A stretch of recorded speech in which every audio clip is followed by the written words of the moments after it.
Hey everybody, meteorologist Brad Petovich here for SkiSoutheast.com. Hope you're having a great new year, and boy, what a great pattern we've been in for the last, I'd say, 4 or 5 days of great snowmaking and natural snow.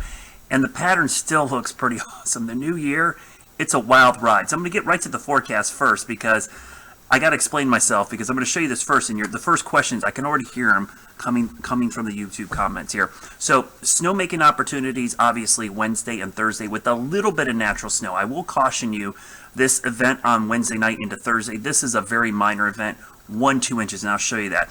Then you see this and you go, Brad, why is there natural snow but no snowmaking? Marginal temperatures, probably going to be a rain-ice mix at times Saturday, could even start Friday night. It will eventually change to all snow again Sunday, and then the cold air comes in. So kind of a really complex system for this weekend. So I wanted to lay that out there first.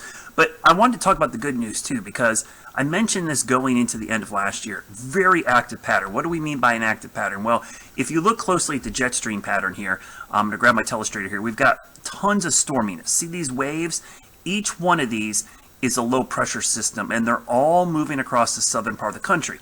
Only real problem is that the heart of the really cold air is still staying to the north. So we're getting cold enough air for snow in the mountains, but it's really marginal. So that pattern of west to east movement, at least the storm track's over us. I will tell you that. And that storm track is going to remain active. I mean, you look at this, just wave after wave. In between, a little bit of a warm up. And it looks like next week, maybe after that big storm on Tuesday, Wednesday, hopefully, I mean, I don't want to jinx it, but maybe some of this cold air, which you could see up here, starting to dive into the middle of the country. Man, if we can get that to come east and then keep this train, a wave train we like to call it, low pressure waves moving in, we could be in good shape. So let me show you the complex setup. The first system, again, is this Wednesday night system. It's right there, mainly to the south, but it does induce a little bit of northwest flow snow on the backside. So I don't want to get too excited about this because you can see it's kind of brief, but because the low forms offshore, we do get a little bit of northwest flow. So 1-2 inches, maybe 3 inches tops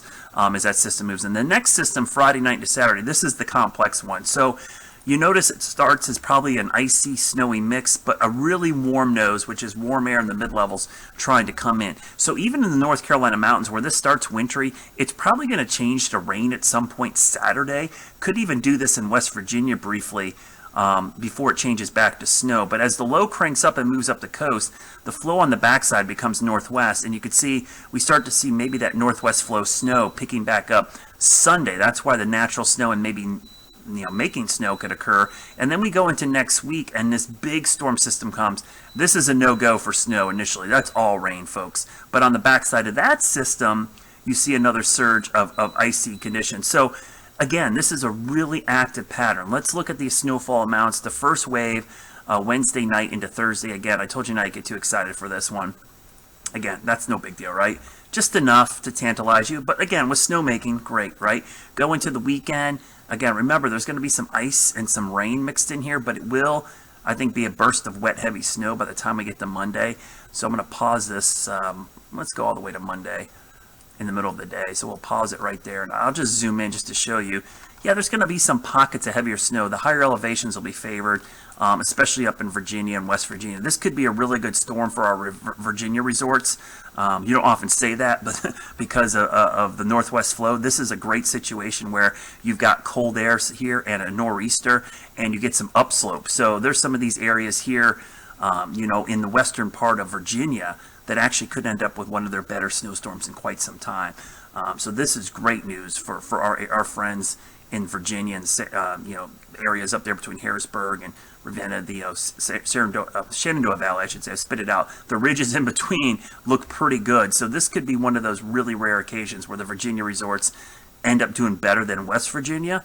But I think Snow Shield's still going to do pretty good, and obviously Wisp looks pretty good in this setup as well. But boy, the Virginia resorts, this could be a really good one up towards the Wisp area. So if you're in Virginia, this is kind of the nice setup here, because I'll go back to this setup again. We'll go back to the weekend setup.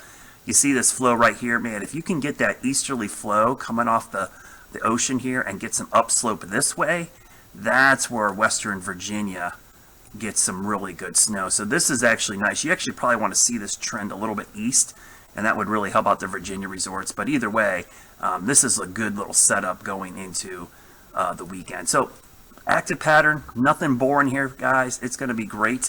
We're going to have some bouts of warm weather, but like we've seen since December, all of the warm conditions, the bouts of warm weather, have been very short-lived, and they've been immediately followed by cold and snow. So I love to see the snowmakers going crazy when they can. They know that they got to get that snow laid because there's inevitably going to be some warm spells. But trust me, January, while it might not be frigid, the storm track is much more active. And the fact that it's January means temperatures are colder just naturally is certainly helping us out. So think snow, everybody. I love this nor'easter pattern. Let's get some cold air and sink one of these bad boys up, and let's get a big one like we haven't had in a couple of years.